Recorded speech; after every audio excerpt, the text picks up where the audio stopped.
আসসালামু আলাইকুম প্রিয় দেশবাসী, আমি মোহাম্মদ ফখরুল ইসলাম, ফেনী জেলার ছাগলনাইয়া থানাধীন ৯ নং শুভপুর ইউনিয়নের দক্ষিণ মন্দিয়া গ্রামের বাসিন্দা।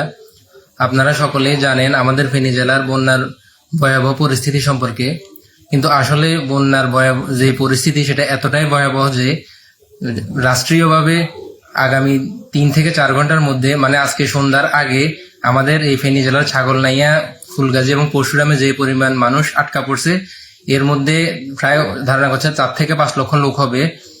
এদেরকে যদি আজকে সন্ধ্যার মধ্যে উদ্ধার করে ফেনী শহর অথবা এর আশেপাশে নিরাপদ আশ্রয় না নিয়ে আসা যায়, তাহলে আগামীকালকের মধ্যে কি হতে পারে এটা একমাত্র আল্লাহ ভালো জানে। আমাদেরকে যদি বাঁচাতে হয় আজকের মধ্যে এবং সন্ধ্যার আগে রাষ্ট্রীয়ভাবে খুব জোর প্রচেষ্টা চালিয়ে এই লোকগুলাকে অবশ্যই আজকের মধ্যে সন্ধ্যার আগে নিরাপদ আশ্রয় নিয়ে আসতে হবে। সেটা ফেনী শহরের আশেপাশে হতে পারে। সেনাবাহিনী এবং নৌবাহিনীর কোস্টগার্ড যেই সেবা দিয়ে যাচ্ছে এবং তারা যে পরিমাণ উদ্ধার অভিযান পরিচালনা করতেছে, সেটা প্রয়োজনের তুলনায় 1/3, সেটা এখনো মানে পুরোপুরি পর্যাপ্ত না। পর্যাপ্ত করতে হলে তাদের সক্ষমতা আরো প্রায় 2 গুণ থেকে 3 গুণ বাড়াইতে হবে। প্লিজ দেশবাসী এবং বর্তমান সরকারের কাছে আমরা খুব আবেদন জানাচ্ছি, আকুল আবেদন জানাচ্ছি, আমাদেরকে আপনারা বাঁচান। যেই কোনোভাবে আমাদেরকে উদ্ধার অভিযানে আপনারা সহযোগিতা করুন।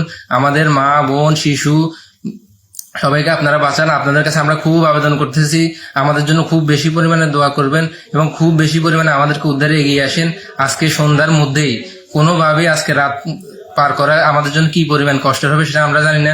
প্লিজ আমাদেরকে বাঁচানোর জন্য রাষ্ট্রীয়ভাবে এগিয়ে আসেন। সরকারকে আমরা খুব আন্তরিকভাবে আবেদন জানাচ্ছি, আপনারা যে কোনোভাবে দ্রুত গতিতে ব্যবস্থা নেন। হেলিকপ্টার দিয়ে হোক, যেভাবে হোক, ঢাকা থেকে বা চট্টগ্রাম থেকে নৌবাহিনীর যে কোস্ট গার্ড আছে ওইখান থেকে যেইভাবে আমাদেরকে উদ্ধার করা যায়, 4 থেকে 5 লক্ষ লোককে যেইভাবে উদ্ধার করা যায় সেই ব্যবস্থা প্লিজ গ্রহণ করেন। না হলে আগামীকালকে আমাদের এই ফেনী জেলার মানুষের যে কি অবস্থা হবে সেটা একমাত্র আল্লাহ ভালো জানে।